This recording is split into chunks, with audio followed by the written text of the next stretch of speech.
For more than a century, the Roman Empire is plagued by violent tribes infiltrating its borders.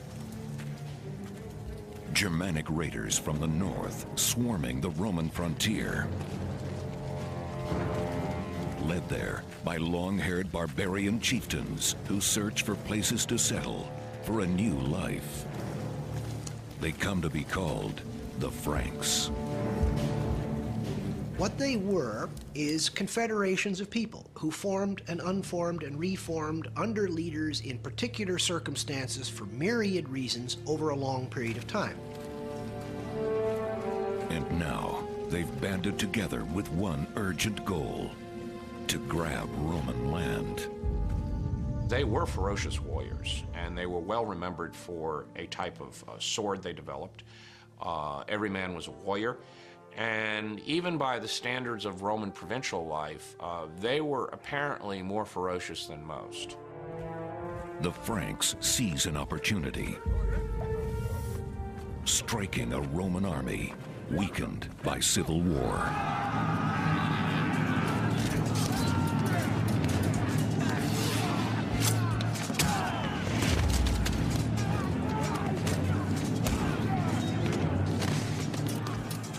The Civil War had killed so many Roman soldiers and exposed the Rhine frontier to invasion. And in 354, the Roman northern frontiers essentially collapsed.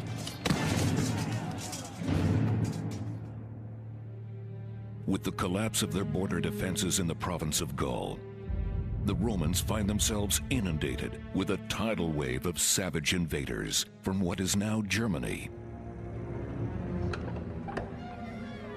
In the past, Frankish warriors daring to enter Gaul had paid a high price for their intrusion.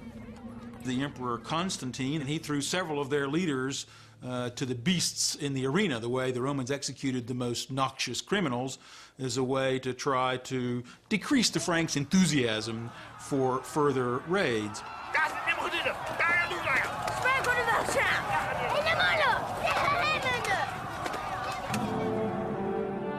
But now, a weakening Rome finds use for the Franks, giving them land in Toxandria, in what is now the Netherlands and Belgium. There, they serve as a buffer against other barbarians. But mostly, their lives are peaceful as they settle into the Roman frontier.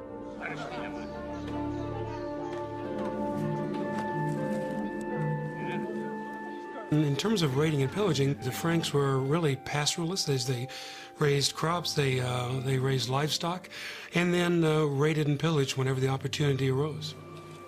When the Franks, first appeared in the Roman Empire, it was probably easy to identify them as not being Romans. From their dress, they had long hair, they didn't bathe, so the Romans regarded them as not only noisy but also smelly. Their contact with Rome transforms them. For more than a century, they live as obedient servants, adopting a very Roman lifestyle. But they are not Romans, and there is one thing they will not compromise: their gods.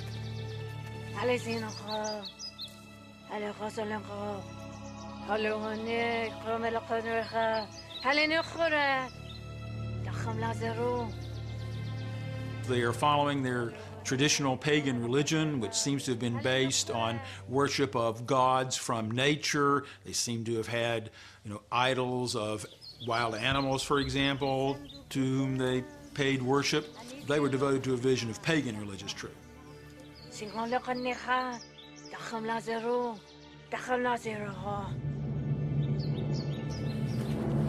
The Christians see the Franks as ignorant or misguided, ripe for conversion. But the pagan Franks see their own religion as a source of great and warlike power. The only way Germanic peoples were going to be converted to Christianity, in fact, the only way any pagan was ever converted to Christianity, is that the power of the Christian God was demonstrated. That could be done in a miracle, and there's no bigger miracle than a battle.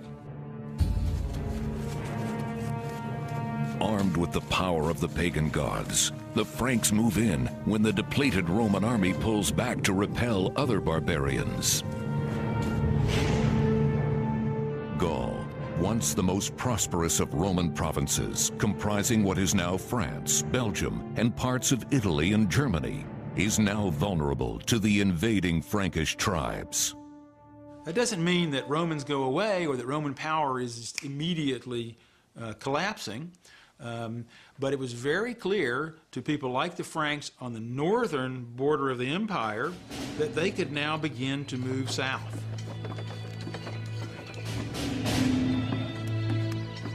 Among all the Frankish chieftains, one rises to seize the territory left by the retreating Romans.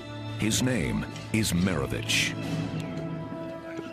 He will lend his name to a new line of barbarian conquerors, the Merovingians, and he is said to be descended from a sea god.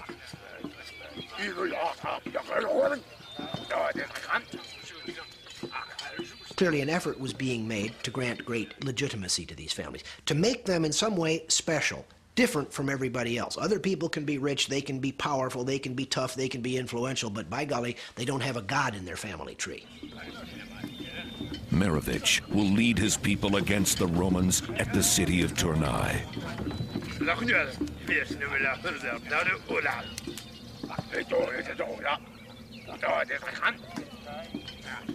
He negotiates a truce, and his Frankish tribes will settle and defend the area around the city. To be successful, the Franks both have to show that they're powerful, but also that they can use diplomacy to negotiate with the local centers of power here in northern Europe. At the time of King Merovich, the Romans saw the Franks as primarily auxiliaries. At the same time, they might be an occasional opponent if they were into their raiding and pillaging mode. As Merovich wins more land, he wins greater power. Power he yearns to test.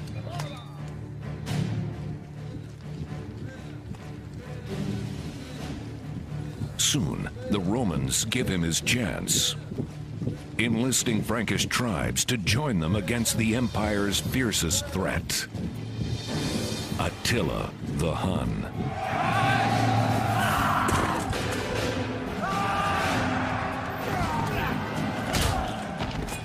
Attila has brought his army of Huns and other barbarians allied with him all the way to the middle of France. The Roman general Aetius has to cobble together his own army of barbarians to fight Attila and his barbarians because the Roman army by itself is too weak. The battle lines are drawn at Chalons, in what is now France. Merovich and his Franks enter the fray against Attila's barbarian allies. The bringing together of a coalition to face Attila was the only way that the Romans could actually defeat him. But in bringing them into the Roman army, you are arming them better, you're training them better, you're indicating your strategy and tactics. It's kind of like losing the playbook of a modern sporting team to the other side for a little while. With the help of Merovich and his Franks, the Romans force the Huns to retreat, demoralizing Attila and winning victory for the empire. The victory of the Romans' army of barbarians over Attila was supremely important because it meant that this western part of the Roman Empire was going to stay in the Roman Empire. By helping to save this piece of the empire, Merovich expects Rome's gratitude. So the Franks, like the other barbarians in that composite Roman army, were ready to be treated well by the Western Roman imperial administration, to be given lands, to be given deals to be known as allies. But Merovich will never see it. 6 years after the Battle of Chalons, the mighty chieftain dies, leaving his son, Childeric, to lead the Frankish people.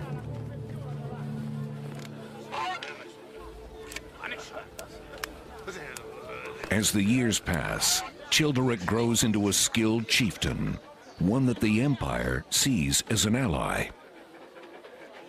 But he yearns for the day when he can unite his people against the weakening Empire.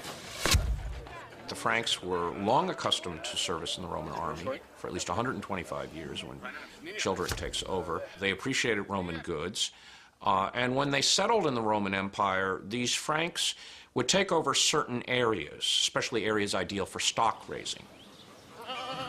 For now, the Franks must depend on the Empire until they can muster the strength to battle enemies in their own name. Not a marauder, Childeric will steal power by blending in. But as he grows stronger, his people will carve their domain out of the carcass of the Roman Empire.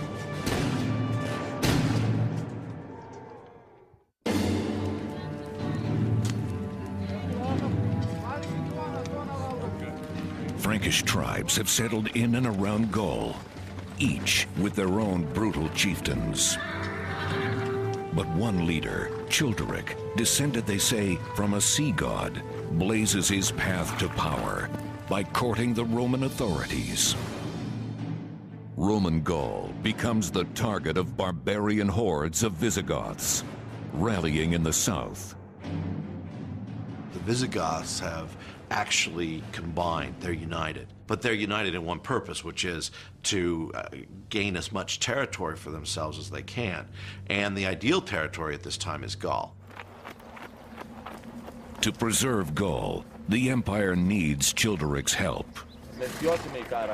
Childeric, Roma sunt antilung, se sunt asta. Deci mergați paimsi tu, ca paimsi tada. Sinito sentarne de sud. Tina țino tu se nas sau tu. Deci nežinau, tai mes turim paimti dar ir mergų. Childeric's help against the Goths stood to benefit the Franks by keeping them in the good graces of Rome, which meant positions, favoritism, honors. The united Frankish Roman army defeats the Visigoths and other barbarians. But as the empire weakens, Gaul is up for grabs. The Franks jockey for their piece of it. I think most Romans, if they could think about Franks at all, weren't thinking of any kind of ferocity, but rather using their military prowess and their success to perhaps shore up some sort of stability in those regions that are now left wide open to all sorts of usurpers and contenders for power.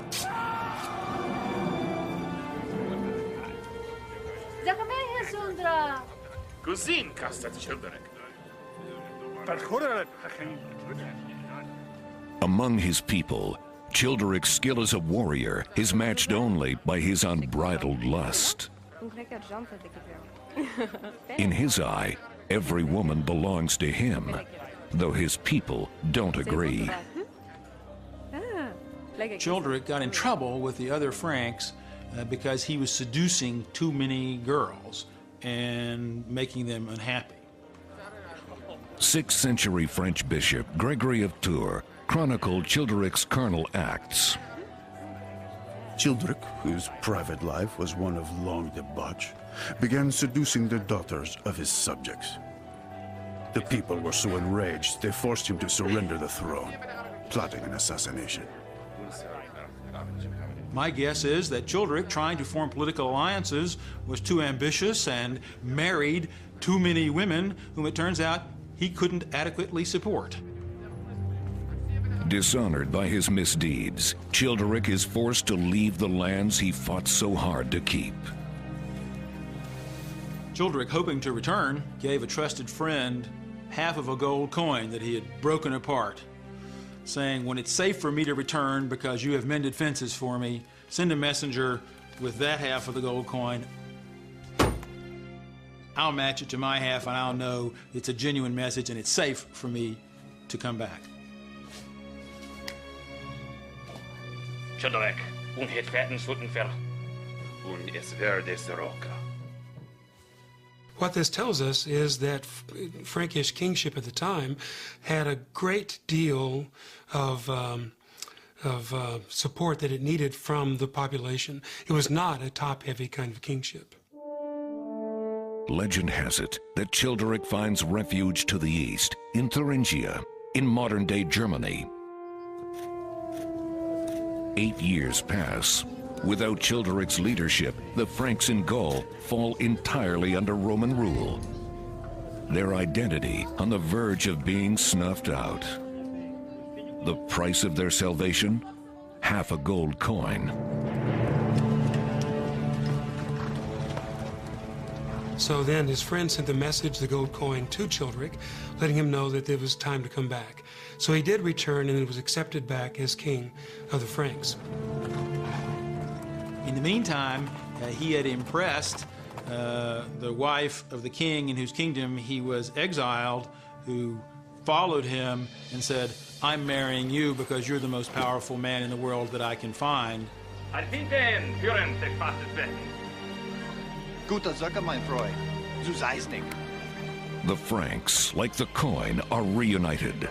And through Childeric's new bride, Thuringian Queen Basina, and young son Clovis, Frankish power will be magnified 100-fold. Childeric, Roman mercenary and Frankish king, gathers wealth and influence until his death in 481, after reigning for 24 years.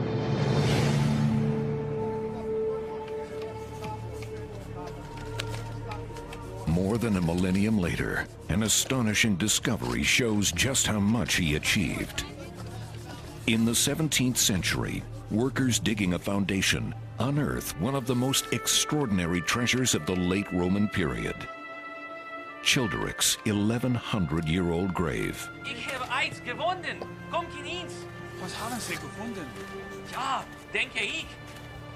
His grave was discovered, and in it was found a wealth of objects, including weapons and jewelry, hundreds of golden bees that must have decorated either his clothing or that of his horse, the bees that Napoleon put on his robes. We know that it's Childeric's grave because a signet ring was found that had written on it, in Latin, "Belongs to Childeric the king." Few of the artifacts remain. Shortly after their discovery, the priceless golden treasures are stolen from a museum and melted down. But their significance endures. There are swords, there was a horse there was the uniform of a Roman officer, and it was also right in the middle of a Roman cemetery. So this makes Childeric look extremely Roman, dressed as a Roman soldier, buried among Romans. And nearby, a ceremonial pagan horse burial. No matter how Romanized Childeric became, inside his chest beat the proud heart of a Frank. But it is Childeric's son who defines the ultimate power and independence of the Frankish people.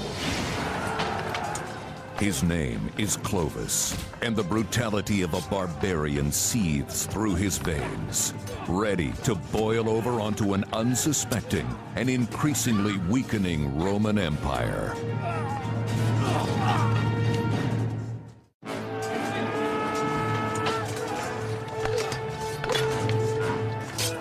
Frankish power passes to Childeric's son Clovis, who churns with greater ambition than his father, and who takes power by brutal force. A king such as Clovis is a traditional Germanic warrior king. His notion is to win booty and honor and subject people to his will. And in that sense, he's very traditionally Germanic. Like his father Childeric, Clovis starts out on good terms with the empire. Lonta, Roma, atacas el lume. Para Safas, Ananicha, Sono.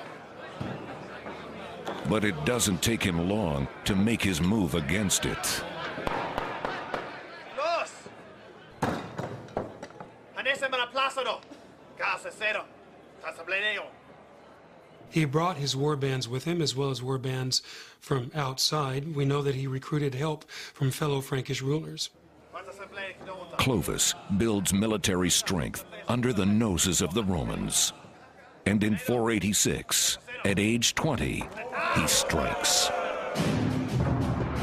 His target, Soissons, the capital of the tattered Roman territory in Gaul, and the last stitch binding it together.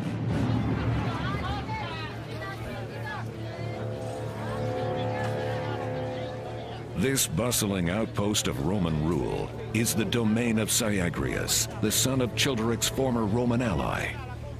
He is the embodiment of Rome itself. What Syagrius represented for the Germanic peoples of Gaul was the last shred of Roman legitimacy. He is the connection to the Roman world with whom you were allied, from whom you sought titles, whose recognition you desired. There was still some magic in having the right kind of relationship with Rome. By taking Soissons, Clovis breaks the spell. The details of his victory are lost, but his triumph over Rome tips the balance of history and steers Europe on a bold new course. Clovis's conquest of northern Gaul in 486 changed the nature of Frankish rule, because now vast numbers of Romans were under Clovis's authority. And he changed his residence even to Soissons, so we're beginning to get a blending of Frank and Roman under the reign of Clovis. But Clovis has one loose end to clip. His new regime leaves no room for Syagrius. The self-important ruler of Soissons has lost his city. He has lost his home. Under Clovis, Syagrius becomes an insignificant remnant of a dead empire. And Clovis treats him accordingly.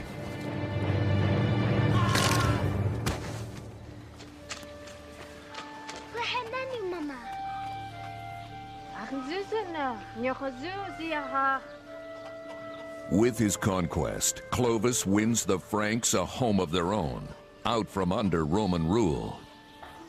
Now, it's time to gather his kinsmen together under his own rule. Clovis is clearly expanding to the south. Now, he is at the same time clearly attempting to establish wider and wider and wider authority among the peoples who sort of live in what we would call the Netherlands and Belgium. In other words, the people who are eventually going to sort of be lumped together as the Franks. It is the beginning of what will be called the Merovingian dynasty, named after Clovis's grandfather Merovich, the legendary son of a sea god.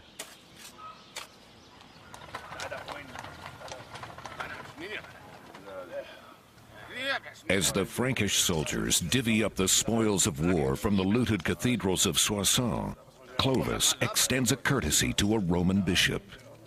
He has agreed to return a single sacred vessel the bishop has begged him to spare.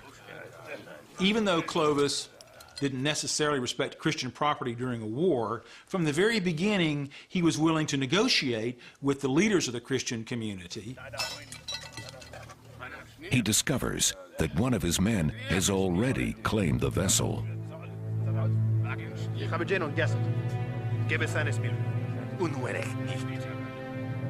The offended soldier balks, telling Clovis to take his share from the pieces. Clovis will not forget the insult. A year will pass before he dispenses justice. Frankish style. He calls his army together and has them assemble on the parade ground, almost like it was a Roman army, and says, I'm going to inspect everybody's kit. I want to see your weapons. Das ist Schmutz.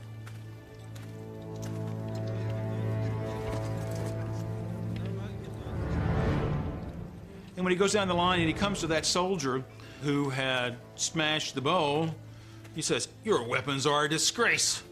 Look at your javelin. Look at your throwing axe. Look at your sword. They're in disgraceful condition. throws him down on the ground. The soldier bends over to get his weapons, at which point Clovis cleaves his head in half and says, "So you treated my bowl, so I treat you."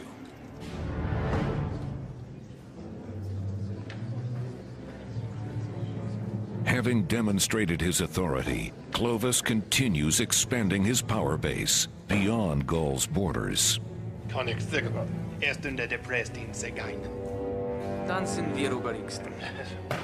With the Romans out of the picture, Clovis plots his campaign of domination over other barbarians vying for land in Gaul. The Franks expanded rather than migrated. They did retain ties with their kinsmen across the Rhine so they could always summon reinforcements. To build his army, Clovis joins forces with his kin, Frankish chieftain Sigebert of the Rhineland, which includes modern-day Germany. Together, the Frankish tribes consolidate their land, ruling both the western and eastern sides of the Rhine River. But for Clovis, there can ultimately be only one Frankish king, himself. He bides his time. Slowly but surely, he's going to try to extend his authority over all of these people in sort of their original zone of influence, and they're continuing to expand that zone of influence. Before long, Clovis falls under another's influence. His new bride, Clotilda, an Orthodox Christian devoted to converting her pagan husband. Clovis had been exposed to Christianity all his life because, remember, he lives in a world that's a mixture of pagans and Christians. He was perfectly willing to concede that there might be other gods with power. He says, "I will be open-minded about this, but I have two criteria. There are two things I look for that your God will have to show. One, your God will have to help me to a victory when I'm in dire need. And secondly, your God will have to demonstrate his power by a miracle." Soon enough, Clovis will witness the power of Clotilda's Christian God. The Franks face the Alemanni, formidable barbarians pressing in from the east. Like the Franks, the Alemanni are a confederation of smaller Germanic tribes. It will take all the Franks can muster to crush them.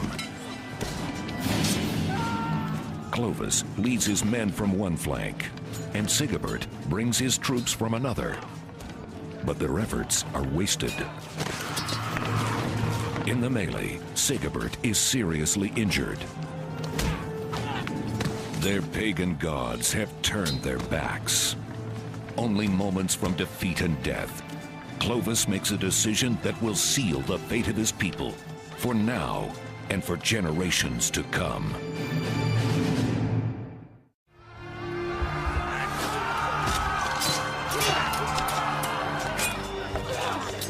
Clovis and Sigebert pit their Frankish forces against the savage Alemanni. Sigebert is injured. All strategy has failed. With no options left, Clovis invokes his wife's Christian God, praying for victory. So in a moment of desperation, he would pray. He prayed to his wife's God to see if this would help. So it was a conditional kind of a prayer. Give me this battle. If the victory comes, this proves that you have power, and I will follow you. He was not praying to a God of peace. He was praying to a God of power. Either way, his prayers are answered. Against the odds, the Franks triumph over the Alemanni. And Clovis is able to rescue his injured ally, Sigebert. Having conquered the savage Alemanni of modern-day Germany, the Frankish kingdom now extends from northern Gaul to the southern tip of the Rhine River. But Clovis's miraculous success in battle brings about an even greater change in his own people. Clovis calls a meeting of the Franks, and before Clovis can open his mouth to address the multitude, there's a spontaneous yell from the crowd, we want to convert. We believe in the Christian God. The story goes that on that day, 3,000 Franks converted to Christianity. According to legend, by the 6th century, the Franks under Clovis become the first Catholic barbarians. In nomine Patri, et Filii, et Spiritus Sancti. By becoming Catholics, the Franks have bridged the gap between barbarian and Roman. God and the Empire are on their side. In southern Gaul, the Visigoths sense the danger in this. Visigoth King Alaric longs to control Gaul, but now sees his chances slipping away. He journeys north to Amboise to meet with Clovis.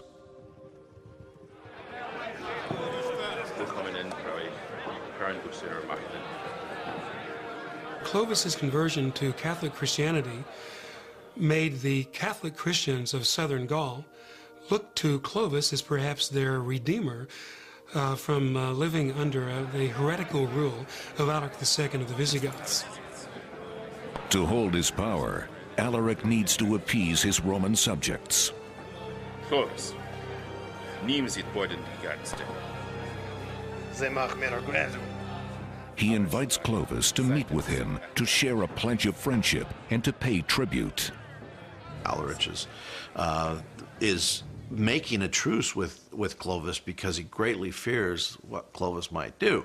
On the other hand, it also gives him time to rebuild his forces, to plan new strategy and tactics and so forth. Truces are never kept for very long at this time, and this one wasn't either.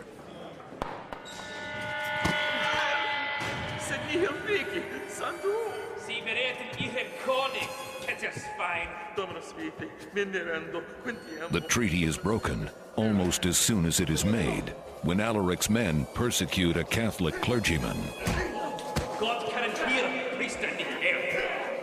For Clovis, this is an assault on God himself. It demands blood vengeance.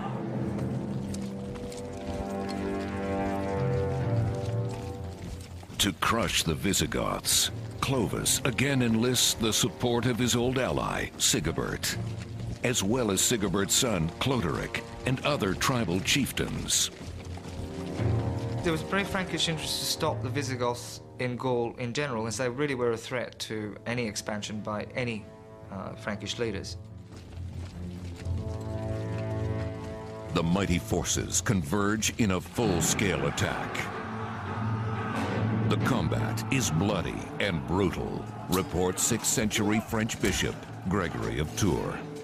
Some of the soldiers hurled javelins from afar. Others fought hand to hand. The Goths fled, but as they did, two of them rushed out of the confusion and struck the Frankish king with their spears. His leather armor saved him. Well, the warfare at the time of the Franks, at the time of Clovis, was certainly an up-close and personal kind of encounter. This was with sword and with spear and with knife. So it was obviously extremely brutal. In an epic moment, Clovis finds himself in hand-to-hand combat with Alaric himself. This is more than a clash of barbarians. It is a battle for the fate of Gaul and the future of Western Europe. Alaric is vanquished. The victorious Franks conquer Alaric's territory, pushing the Visigoths back toward the southern coast of Gaul.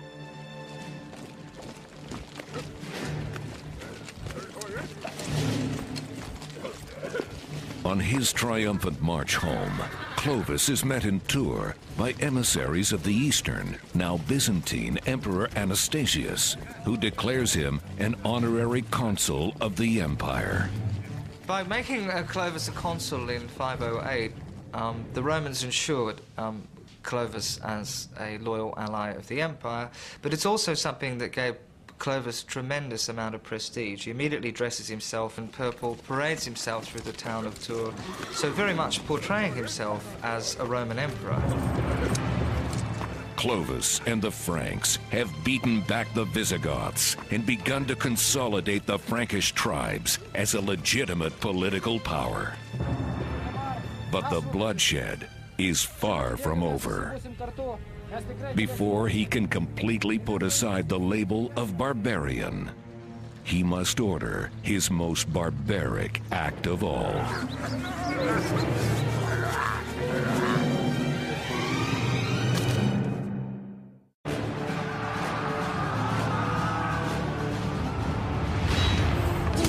Against the Visigoths and other barbarians, Clovis, king of the Franks, has proven the power of the united Frankish tribes. But true unity requires a single chieftain. Clovis now sees his Frankish allies as his rivals, and Sigebert, fighting by his side, is his biggest. We always think of barbarians as being rather stupid. They're not, and Clovis was certainly not. I mean, he was perhaps one of the greatest, most wise politicians of his day. Of course, he does so in a very bloodthirsty way. But here he's got this opponent, Sigebert. He can't very well come out and kill Sigebert himself. In fact, it would be impossible for him to retain the loyalty of Sigebert's people if he kills them.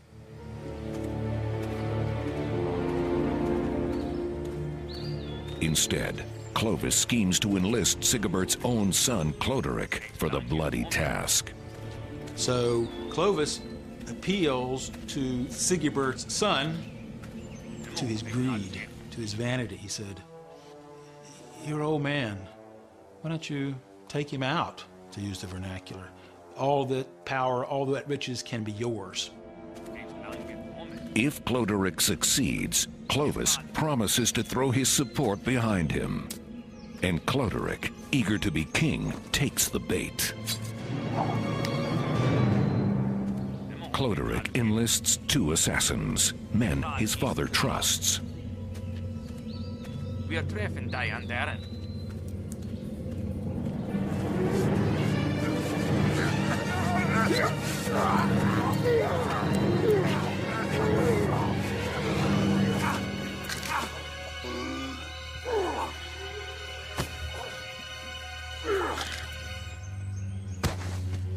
Echt lang gekommen. I said Russia. Then, with misguided gratitude, Cloderic opens his father's treasury to Clovis, who sends henchmen of his own.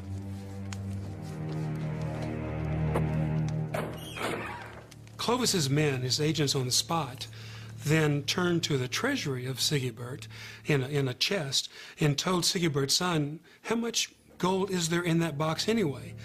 The son put his hands down into the chest to see how deep it went. Clovis's agents then slammed the lid closed on the son's arms, and then they killed him.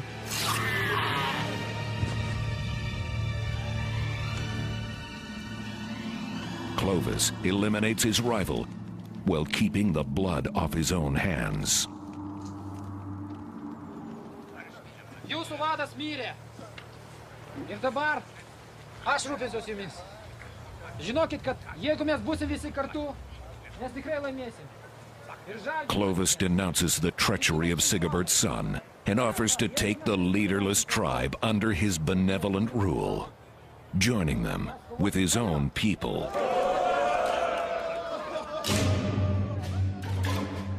Like a mob capo, Clovis unites Gaul by splitting skulls, murdering every Frankish ruler who might stand between himself and his people.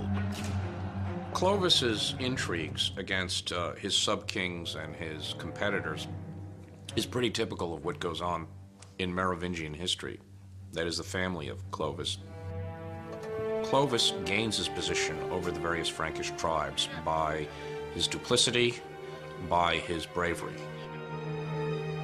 He cuts a swath of violence from Brittany to Cologne and from Belgium down to the Pyrenees, making them his own and making Paris his capital, right in the center of Gaul. Clovis had unified his kingdom by bringing in other Franks, and he forged a nation. He forged an identity for the Franks.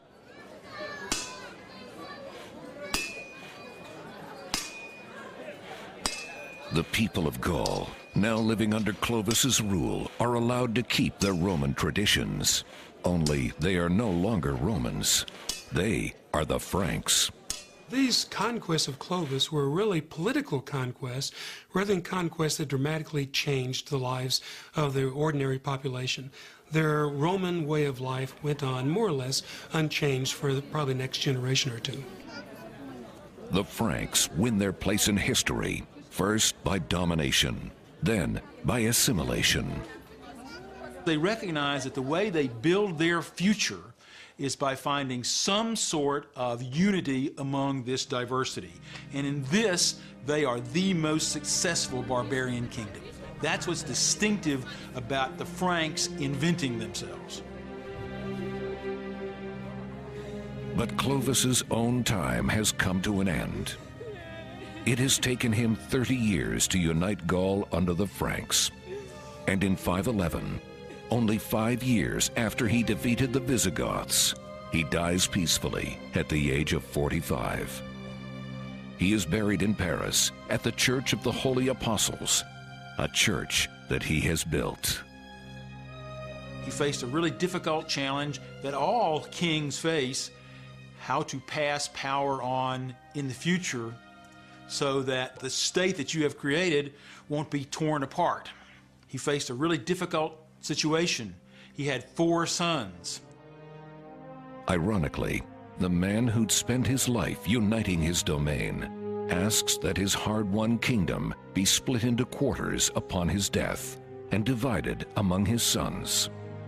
After Clovis, it's the worst political chaos that anybody could ever have imagined.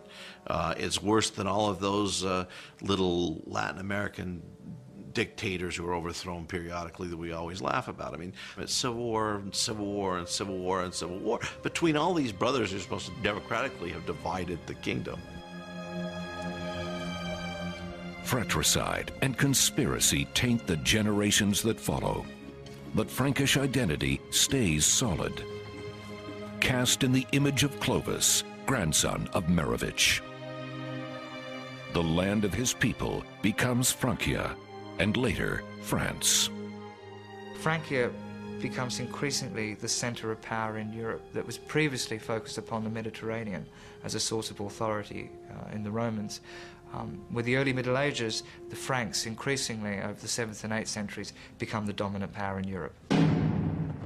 And even though power gradually slips from the grasp of the Merovingians, the template that is to become Europe is indelibly set.